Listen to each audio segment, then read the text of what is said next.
नमस्कार मंडळी मी गणेश ठाकरे न्यूज जागृत चॅनल आपलं सहर्ष स्वागत आहे. मंडळी, अत्यंत महत्वाचं अपडेट आहे कर्जमाफीच्या संदर्भात. एकंदरीत कर्जमाफी करत असताना जी काही समिती गठीत केलेली आहे त्या समितीच्या माध्यमातून काही अहवाल सादर झालेले आहे. एकूण शेतकऱ्यांची संख्या सुद्धा जाहीर करण्यात आलेली आहे, खात्याची संख्या सुद्धा जाहीर करण्यात आलेली आहे. आता शेतकऱ्यांची कर्जमाफी करत असताना पुनर्गठन शेतकऱ्यांचं काय होणार, रेग्युलर बँकेचं कर्ज भरणाऱ्या शेतकऱ्यांचं काय होणार, त्यांची कर्जमाफी होणार का, त्याचबरोबर बँकेचं कर्ज हे थकीत आहे अशा शेतकऱ्यांची काही माहिती आलेली आहे का, समितीच्या माध्यमातून काय अहवाल सादर करण्यात आलेले आहे, अर्थसंकल्पीय अधिवेशनात सध्या काय चर्चा आहे, 2016 ते 2017 या दरम्यान जी काही शेतकऱ्यांची कर्जमाफी झाली होती, उर्वरित ज्या शेतकऱ्यांचं कर्जमाफ झालं नव्हतं अशा शेतकऱ्यांची कर्जमाफी होणार का, एकूण कशा पद्धतीने कर्जमाफी असणार आहे, 2017 ते 2026 पर्यंत कर्जमाफी कशी होईल याची माहिती आपण या व्हिडिओच्या माध्यमातून घेण्याचा प्रयत्न करणार आहोत आणि त्याचीच माहिती घेणारा हा व्हिडिओ असणार आहे. नक्कीच चॅनलवर नवीन असाल तर या साईडला एक सबस्क्राईबचं काळं किंवा तांबडं बटन दिसेल, त्याच्यावरती क्लिक करा. म्हणजे ज्या अर्थी छत्रपती शिवाजी महाराज कर्जमाफी देण्यात आली होती, अनेक शेतकऱ्यांचं त्या ठिकाणी कर्जमाफ झालं होतं. जवळपास 50.60 लाख एवढे शेतकरी कर्जमाफीसाठी पात्र करण्यात आले होते. त्यापैकी 44.4 लाख एवढे शेतकऱ्यांची कर्जमाफी झाली सुद्धा होती आणि त्यापैकी 6.56 एवढी शेतकऱ्यांची कर्जमाफी बाकी होती. म्हणजे 6,56,000 एवढ्या शेतकऱ्यांची कर्जमाफी बाकी होती. अशा शेतकऱ्यांच्या संदर्भात याचिका सुद्धा कोर्टात दाखल करण्यात आली होती आणि त्या याचिकेचा निकाल लागल्यानंतर राज्य सरकारच्या माध्यमातून हिवाळी अधिवेशनात काही माहिती मागवण्याचं काम करण्यात आलं होतं, काही पुरवण्या मागण्या जोडण्याचं काम करण्यात आलं होतं.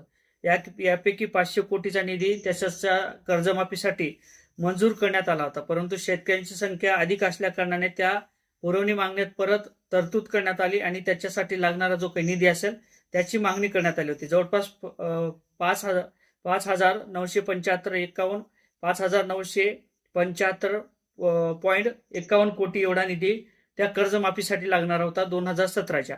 आणि त्या संदर्भात राज्य सरकारच्या माध्यमातून जे काही हिवाळी अधिवेशनात पुरवणी मागणी जोडण्यात आली होती त्या पद्धतीने आता ती कारवाई सुरू झालेली आहे आणि त्या देखील 2016 ते 2017 असेल, 2019 असेल, या दरम्यान जे काही शेतकऱ्यांच्या कर्जमाफ्या झाल्या होत्या परंतु त्या शेतकऱ्यांना लाभ मिळाला नव्हता, केवायसी सुद्धा झाल्या होत्या, अशा शेतकऱ्यांच्या केवायसी झाल्यानंतर सुद्धा बँकेचा जो काही निधी असेल त्या खात्यावरती ट्रान्सफर झाला नव्हता, अशा शेतकऱ्यांना सुद्धा दिलासा आहे. 2017ची आणि 2019ची सुद्धा कर्जमाफी केली जाणार आहे. आता त्यानंतर 2020 पासून परत शेतकऱ्यांचं बँकेचं कर्ज घेतलं, त्याचं पुनर्गठन असेल, त्याचं बँकेचं कर्ज रिन्युअल असेल, त्याचं बँकेचं व्याज भरलेलं असेल, बँकेचं कर्ज रेग्युलर भरणारे शेतकरी असतील, अशी सुद्धा माहिती होती. आणि त्यानंतर राज्य सरकारने परत निर्णय घेतला शेतकऱ्यांची कर्जमाफी करण्याचा आणि त्या दरम्यान ती माहिती जी काही गोळा करण्याचं काम सध्या सुरू झालं होतं ती अशा पद्धतीने होतं.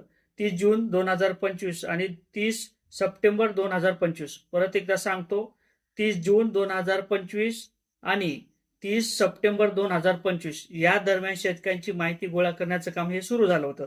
यापैकी जे काही शेतकऱ्यांची माहिती आहे त्या बँकेच्या खात्याची माहिती आहे ती अशा पद्धतीने 54.63 लाख एवढ्या शेतकऱ्यांची माहिती सध्या गोळा करण्याचं काम सुरू झालं होतं. यामुळे त्यापैकी थकीत असणाऱ्या शेतकऱ्यांची जी काही माहिती असेल, सर्व जे काही शेतकरी आहेत ते अशा पद्धतीने, परत सांगतो, 54.63 लाख एवढे सगळे बँकेचं कर्ज घेणारे शेतकरी आहेत. मग त्यामध्ये पुनर्गठन असतील ते देखील शेतकरी, त्यांचं बँकेचं कर्ज रेग्युलर असेल असेही शेतकऱ्यांची त्यामध्ये माहिती आलेली आहे आणि त्याचबरोबर व्याज भरणारे शेतकरी असतील अशाही देखील शेतकऱ्यांची माहिती आलेली आहे. म्हणजे 54.63 लाख एवढे शेतकरी बँकेच्या खात्याचे जी काही माहिती गोळा करण्याचं काम झालं होतं त्या पद्धतीने त्याची माहिती आलेली आहे. आणि यापैकी 52.86 लाख एवढ्या शेतकऱ्यांची माहिती ही अद्यावत झालेली आहे. म्हणजेच त्या पोर्टलवरती अपलोड करण्याचं काम हे सुरू झालं होतं आणि या समितीच्या माध्यमातून जे काय अहवाल असेल ते देखील जाहीर केले जातील असं सुद्धा सांगण्यात आलं होतं. आता त्यामध्ये जे काही बँकेचं कर्ज घेणारे शेतकरी असलं, पुनर्गठन करणारे शेतकरी असलं, या पुनर्गठन करणाऱ्या शेतकऱ्यांचं देखील कर्जमाफ होणार आहे.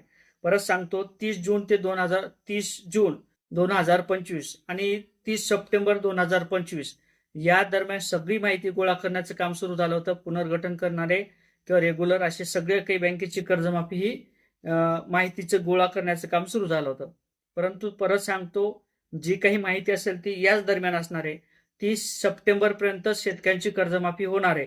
इथून पुढची जी काही बँकेची कर्जमाफी असेल ती होण्याची शक्यता कमी आहे. त्यामध्ये परत अहवाल सादर होतील, राज्य सरकारने किंवा विरोधी पक्षाने त्यामध्ये काही उठाव केला तर त्याची माहिती घेतल्या जाईल आणि 2026 म्हणजेच 2026च्या दुसऱ्या महिन्यापर्यंत कर्जमाफीची जी काही माहिती असेल किंवा मार्च महिन्यापर्यंत जी काही कर्जमाफीची माहिती असेल त्याची माहिती आल्यानंतर त्याही देखील शेतकऱ्यांची कर्जमाफी होऊ शकते. परंतु सध्या तरी 30 सप्टेंबर पर्यंतच माहिती गोळा करण्याचं काम सुरू झालेले आणि त्याचे अहवाल सुद्धा काही प्रमाणात आलेले आहे.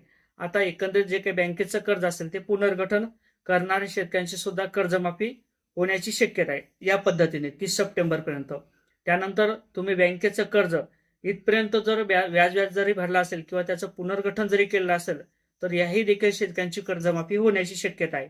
आणि त्याचबरोबर जर तुमचं व्याज भरलेलं असेल किंवा तुम्ही या तारखेपर्यंत रेग्युलर असाल आणि त्यानंतर तुम्ही जर थकबाकीत जासाल तर मग त्याचं सांगता येणार नाही थकीतबाकीत शेतकऱ्यांचं. जर तुमचं 2020चं कर्ज असेल तुम्ही 24 पर्यंत त्याचं रेग्युलर केलं असेल, 25 पर्यंत तुमचं रेग्युलर असेल आणि त्यानंतर तुम्ही जर थकीत टाकलं 2024च्या नंतर तर तुमचं कर्ज माफ होण्याची शक्यता आहे. परंतु 24च्या नंतर जर बँकेचं कर्ज 30 सप्टेंबरच्या नंतर तुम्ही परत बँकेचं व्याज भरला असेल किंवा तुम्ही रेग्युलरमध्ये गेला असाल तर अशा शेतकऱ्यांची कर्जमाफी होण्याची शक्यता कमी आहे. म्हणून जे काही नॅशनलाइज बँका असतील अशा नॅशनलाइज बँकेचं सर्वस्व कर्ज माफ होणार आहे.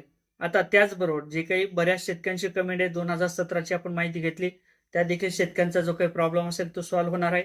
आणि त्याचबरोबर HDFC बँकेचं कर्ज माफ होणार का, ॲक्सिस बँकेचं कर्ज माफ होणार का, त्याचबरोबर ICICI या बँकेचं कर्ज माफ होणार का, असे अनेक प्रश्न आहेत. या बँकेचं कर्ज माफ होऊ शकते परंतु जर तुम्हाला ती बँक दत्तक असेल. आता बऱ्याच शेतकऱ्यांना दत्तकचा अर्थ सुद्धा समजत नाही. दत्तक म्हणजे आपल्या जे काही बँकेचं कर्ज घेणारे शेतकरी असलं ते त्याच बँकेतून घेत असतील, इतर कोणत्याही बँकेतून कर्ज घेत नसतील तर ती आपल्याला दत्तक दिली जाते. म्हणून त्या दत्तक बँकेचं कर्जमाफी होत असते.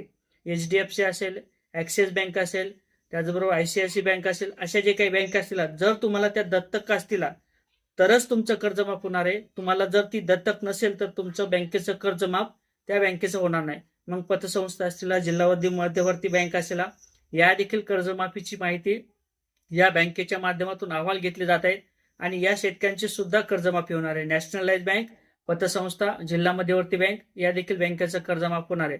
सॉरी, पतसंस्थेचं होणार नाही परंतु मध्यवर्ती सहकारी बँक असतील, जिल्हा मध्यवर्ती बँक असतील या बँकेचं कर्ज माफ होणार आहे.